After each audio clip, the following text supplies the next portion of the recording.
It's March Madness on the court and in the Newshounds world headquarters. Lui and Oliver have had a busy week compiling the best animal stories from around the globe in this week's edition of the Newshounds.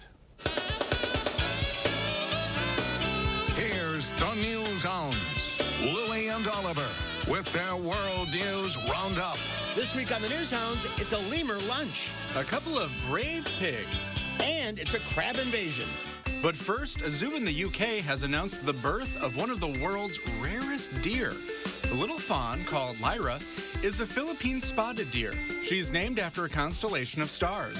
She only weighed 6.6 pounds at birth.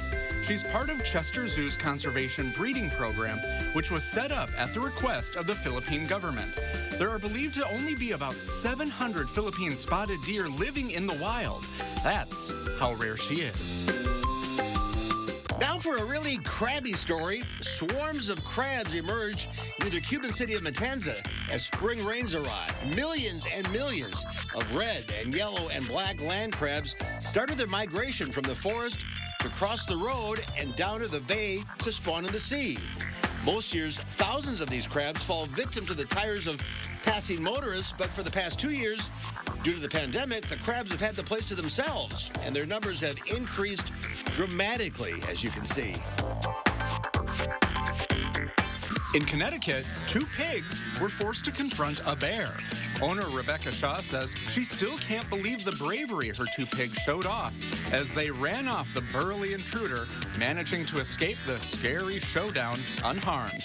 Shaw says she's particularly proud of the smaller black pig, Hamlet, a normally timid animal who she says found his courage in that very moment. Shaw says the pair is okay, and the pigs have become a little more alert following the... And finally, some lemurs were spotted snacking on sweet potatoes at the Adelaide Zoo in South Australia. The ring-tailed lemurs are a bachelor trio named Bello, Ajetta, and Binoki. These guys' favorite foods are peas, peppers, and, of course, cooked sweet potatoes. Unlike most other lemurs, ring-tailed spend 40% of their time on the ground instead of hanging out in trees. Makes sense. We can't find sweet potatoes in trees. And that's this week's edition of the Newshounds. Thanks, guys. Thanks for watching. Brady, thanks for your help. Oh, we laughed, we learned, no one cried. We had a great time.